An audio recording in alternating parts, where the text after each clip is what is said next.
The Sims 2, a classic life simulator game from 2004 that EA and Maxis will never ever replicate again. If you're new to my channel, you more than likely don't know that I hold The Sims 2 deep within my heart. From its great world building that is worth investigating, its cozy music and atmosphere, its critique on American consumerism, and its out-of-pocket creepy moments, The Sims 2 has always been my favorite. And it's not just nostalgia talking. Sims 1 I doubt will even run on any of my computers, and The Sims 3 just looks butt ugly, I'm sorry. The only other one I've played is Sims 4, and while the graphics are okay, it feels hollow and neutered. Like, they really went downhill with realism and immersion, and lost the guts to do something disturbing or crazy. Like, how come you don't have burglars anymore? Why are your werewolves hot cartoonish? And after the discontinuation of The Sims 2 in 2008, we are now left with the aftermath. 1 base game, 8 expansion packs, and 9 stuff packs that have been getting way more praise lately after Sims 4 came out with stuff dedicated to Star Wars or horses, vacuum cleaners. Hooray! And you can see why Sims fans are praising these old expansion stuff packs. When you compare them with Sims 4's DLCs, it's night and day. You actually feel like you're getting a respectable amount of things for a good price. And while that is definitely true, I've unfortunately ruled out 1 or 2 that completely makes that statement fall flat. Let's talk about it, shall we? Okay, last place. So many expansion stuff packs to choose from. It must have been pretty difficult to pick one worthy of the spot, right? No, there was no competition. I knew what was going to be here back in 2018. The Sims 2 Celebration Stuff Pack is completely and utterly pointless. Besides only having 60 items, which is fewer than most other Sims 2 stuff packs, all the clothes and objects center around one thing. One thing that Sims players alike unanimously agree is the most frustrating thing in the franchise: weddings.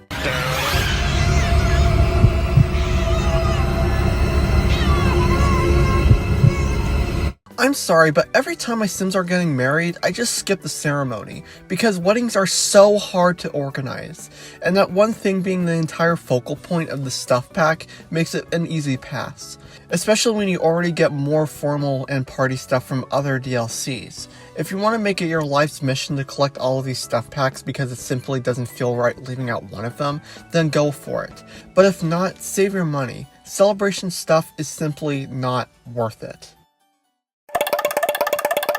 What a very misleading title. With it saying family, you automatically assume it's going to be big, right? Like, it's gonna have some objects or activities for both parents and children. Nope. Family fun stuff is just bedroom furniture for kids.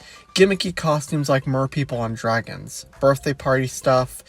Yeah, this definitely isn't going to add anything amazing to your Sims experience. It's going above celebration stuff because it at least has some creative potential. Daycares, indoor playgrounds, bedroom themes at hotels, and those pampered or orphan child YouTube stories we don't seem to get enough of. If you don't have an absolute need for these objects and clothes, then you can just skip this in my opinion. Everything family related that is worth your attention can be found in the free time expansion pack, which came out a couple of years later. Teen style stuff is good because it spices up what's probably the most boring age to play your sim as. You get 3 styles: Wednesday Addams, Minecraft YouTuber, and Pampered Princess. Really nice furniture pieces that gives me such 2000 vibes. It just helps to use these sparingly, as these themes can get old the more you use them. There's not too much I can say about Glamour Life. The furnitures and outfits are good, but some of the items you get were always hard to fit in my Sims homes. They just look out of place, even in a mansion. I'm looking at you, dining set.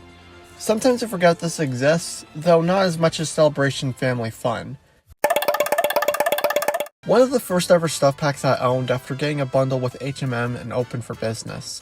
It's a very useful stuff pack. The bathroom and kitchen items are so cozy and adorable, and really brings life and detail to your home. I always use the wooden cabin design for my homes. A very popular furniture pack for house builders. IKEA Home Stuff has loads of items that brings life and color to your home, and I like it. Probably the only entry that I have the least to say about. It's just alright. Okay, so here we have our first expansion pack on the list. Now, please don't get mad at me for putting this particular one this low. I don't hate it. I just think it's okay. So with that addressed, I don't know how to break this to you, but my least favorite expansion pack is open for business. Did he just say? Aye, he did. Like I've said, it's an okay expansion pack, but regarding DLCs that brings in new gameplay, this one was the hardest to use. I remember desperately trying to run a restaurant and it was very difficult to operate. My employees were never happy with their jobs no matter how hard I tried. Is it because they don't have dental? Other than the frustrating gameplay feature, the items and clothings are just frankly forgettable, and the new cone and dome roofs are annoying to use. Despite the negatives with this expansion pack, it is useful to have at hand if you want to do something new with your Sims. Sims 2 Pets was my first ever Sims 2 DLC and was what got me hyped to collect the others. I was actually very close to putting this in open for business's place, but I couldn't after getting some reminders from different YouTube videos. I've personally had a bad playthrough because of the animal's AI being so hard to control, but like, that's reminiscent of real life, right? And besides, they're adorable. Having animals in your game makes everything feel less empty. Just be prepared because the animal's deaths will feel even more devastating. Unfortunately, there's no clothes or hair for Create a Sim, and the items in building mode are shockingly lackluster. At least Open for Business had something, even if they were forgettable. Sims 2 Pets might not be a favorite of mine, but it feels like one of those must-haves if you want your Sims world to feel as realistic as possible. I highly recommend that you look up tutorials or tips before owning a pet, because I clearly didn't. Also, the werewolves at least look faithful to their sources, unlike Sims 4, which is just furry. Similar to Open for Business, Happy Holiday Stuff is extremely complicated to use. It's the only stuff pack that has a gameplay feature, which is hosting holiday parties, resulting in Santa or Father Time showing up at your Sim's home. Something that took me by surprise when I first used it is that the packaging makes it appear like it's only focused on Christmas, when it also has things for New Year's and Halloween. That was really cool. The reason I like it more than Open for Business is that these special items are forgettable and can be used outside of their gameplay purpose. You can have a giant blow-up Halloween pumpkin in your yard and still be able to use it, bringing a nice vibe to your neighborhood, especially if you have Sims 2 Seasons. For my second ever Sims 2 DLC, this one I have been jumping back and forth on when writing the script. When I first got it, I enjoyed it, but I couldn't help but feel that I got less than what I was expecting. But upon my most recent look at this expansion pack, I was thinking of the buy mode items the entire time. And like, I don't think I'm really to blame there. I found it very hard to do anything creative with most of the items outside of restaurants. But besides that, nightlife is great. An entire new dating system is what we definitely needed that instantly makes building relationships easier and fun. The new aspiration called Pleasure is literally me, to be honest, and the best feature is the ability to see your neighborhood from your houses, since in the base game, all you could see is this disturbing blank wasteland. From turn-ons and turn-offs, bowling, and photo booths, nightlife adds so many fun downtown elements that makes wandering the city streets so intriguing and memorable, even if this DLC does add Edward Cullen vampires to your game. And let's be honest with ourselves, most of us just got this for the cars. Even though it's a tie-in with a brand, I really like the HMN Fashion Stuff Pack. It was my first ever stuff pack ever, along with kitchen and bath, and though it isn't anything too spectacular, it added some stuff that I really liked. For one, the clothes look so good on my Sims, especially the male hoodies. To me, the clothing in the base game was always weird looking, so you can probably imagine how I felt after getting these. For the objects in buy and build mode, they offer so many possibilities for making a shopping mall or clothing outlet. I love the front door and window designs, the customizable mannequins, and all the modern looking colors you get. And don't worry, you can have the HMM logos removed. They actually let you do that. HMN Fashion Stuff isn't 5 stars in my book, but it's perhaps one of the best stuff packs for me to start off with. It just got beaten by 6 other entries. And I'd also like to quickly point out how deceiving the trailer was, making it look like there's a fashion show gameplay feature. To be honest, there's not much to say about this one, other than that it brings the game a step closer to realism with things like competitions, sports, and family games. And you actually feel like you're getting something with these hobbies. Each of them have special perks that makes each single playthrough unique. You can make your own outfits if you get gold on the arts and crafts hobby. How cool is that? New careers, a lifetime aspiration bar, and to cap that all off, second aspirations, one of which leads to the ability to conjure grilled cheese out of thin air. Gee, now I'm hungry. Free time may not have a lot of new physical stuff, but the effects it adds to your Sims really spices up your gameplay and preventing repetitiveness. It's Sims 4 get together, get to work, and get famous in one. The very last released DLC happens to be the best stuff pack, and it's the biggest one in the Sims 2 lineup. And I can take a guess on why that is. The Sims 3 was on the horizon and was releasing next year, so they might as well just throw in all the missing elements into one final stuff pack. Solar panels and ceiling fans, a grand staircase, a design tool to color your mailbox, and, my personal favorite, a tool to adjust your roof's gradient. Now we can say bye-bye to those stupid cookie-cutter roof angles that sometimes make your house look too tall. With all these new things, as well as 3 new house styles, this stuff pack is a Sims house designer's dream. I think my only negative is that I wish there was more clothing items and a couple of hairstyles, even though this is primarily focusing on building mode. But hey, you can't have everything, I guess. This expansion pack was so fun to play with. I literally had 3 vacations back to back so I could visit all the 3 pre-made destinations. For this reason, Bon Voyage is probably the most memorable for me. Learning how to perform a fire dance, learning how to teleport, finding all 3 secret lots, running into that unsavory charlatan. That guy's a bitch. I hope his pool doesn't have a ladder. Now that I think about it, the Pocket Picker is the equivalent of a computer virus. He was nowhere in the trailers and just appears all of a sudden destroying your experience. On a lighter note, you can now have honeymoons, go camping, do tai chi, hang photos, create beach lots. Oh, I'm in heaven. And wait, vacation homes? I didn't know that. The first ever expansion pack for The Sims 2 is University, and boy did they start with a bang.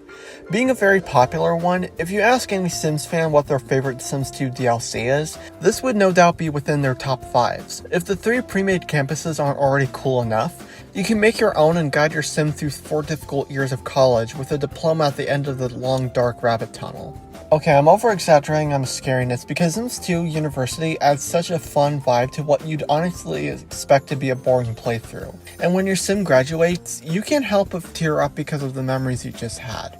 Especially when you realize that once you age to adult, you can't get into a college or even go back because only young adults can. Young adults is also the newest age group added to the game, being between teen and adult. I just wish they made it available outside of colleges like Sims 4. Not only would the new clothes be more of an easier access, but so you can spend much more time with your Sim. To add on with college campuses and toga parties, you also get dozens of new interactive items, handheld electronics like cell phones, new workout machines, rock genre instruments, arcades, pool tables, and a fruit punch top that is basically an innocent version of a beer keg. For the first Sims 2 DLC, it is very obvious that EA and Maxis didn't hold back from the generous add-ons, which is clearly something they would never do nowadays. Sims 2 Seasons is so awesome, you guys. It feels like it's filled with everything you need to make your Sims world feel realistic and cozy. You now get a temperature system that results in your Sims feeling hot or cold, and not only do you get all 4 seasons, spring, summer, and autumn and winter, but you also actually control, organize, and rearrange the weather cycle. I can now have my Sims neighborhood be like Washington and always be raining. With this expansion pack, not only do you get a new weather system, but you also get things like gardening. Yeah, you could do that before, but this time you can harvest food and build greenhouses. Irresponsible usage with bug spray will even turn your Sim into a plant Sim. You can ice skate and roller skate, have water balloons or snowball fights, pet penguins, and go fishing. What kind of grinds my gears about this expansion pack is that they didn't throw the holiday stuff pack into this, because having Halloween decorations in the fall and a Christmas tree while it's snowing really would have boosted this DLC from awesome to perfect. Speaking of perfect,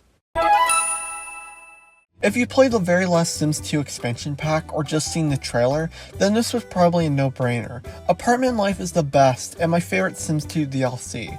If you're going to buy yourself an expansion pack, I highly recommend this being your first one, as the gameplay features and objects really makes this an awesome introduction. It's probably the most immersive one now that I think about it, except for the Witch and Warlock feature. That's probably the weakest bit in this expansion, but hey, at least it's not intrusive or anything. You also get 5 social classes with their own gestures, along with reputation meters, roommates, landlords, community lot parties, frickin' helicopters. Why wasn't that in the base game?